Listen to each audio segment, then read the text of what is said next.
I was editing, producing a very important program in the BBC called Panorama.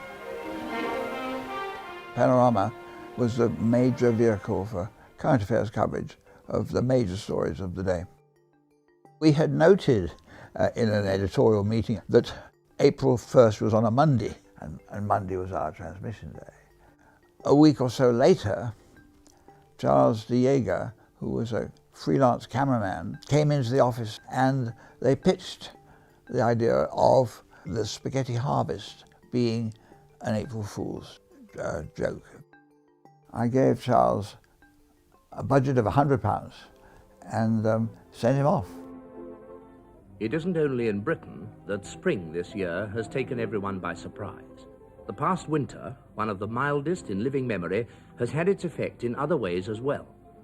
Most important of all, it's resulted in an exceptionally heavy spaghetti crop. When the rushes came back, it was obvious that we had a wonderful film in the making and that we should treat it as a newsreel. The anchorman for Panorama was Richard Dimbleby. Richard was the most respected reporter. He'd earned his reputation as a war correspondent. He knew perfectly well we were using his authority to make the joke work. He loved the idea and went at it with relish, if I put it that way. Spaghetti cultivation here in Switzerland is not, of course, carried out on anything like the tremendous scale of the Italian industry.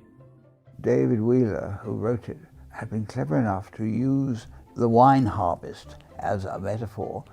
This gave to those who knew what we were up to a coat hanger, as it were, to hang their understanding and enjoyment of the film. And for those who didn't know anything about spaghetti harvest, it made it more credible. Many of you, I'm sure, will have seen pictures of the vast spaghetti plantations in the Po Valley. For the Swiss, however, it tends to be more of a family affair. Spaghetti had been cooked so that it was flexible, and where they wouldn't stick, they used a bit of sellotape. Another reason why this may be a bumper year lies in the virtual disappearance of the spaghetti weevil, the tiny creature whose depredations have caused much concern in the past. We realized that if we told even one person, like my boss, the last thing we wanted was to have the idea get into the press. So we told nobody. Many people are often puzzled by the fact that spaghetti is produced at such uniform length. But this is the result of many years of patient endeavor by plant breeders who've succeeded in producing the perfect spaghetti. For those who love this dish, there's nothing like real homegrown spaghetti.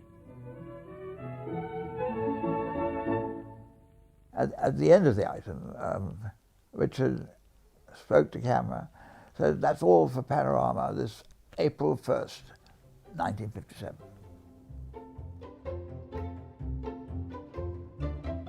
I learned that the Director General had said to his wife, I didn't know spaghetti grew on trees, and he started to reach for his encyclopedia. And his wife said, "Don't be a fool, Ian. Of course it doesn't." Oh, well, all hell broke loose. I mean, the press loved the story. There was a huge reaction. Some couldn't understand what was going on. Others loved it. Others hated it for misleading the nation. This is why it worked so well. We all felt very pleased with ourselves, of course.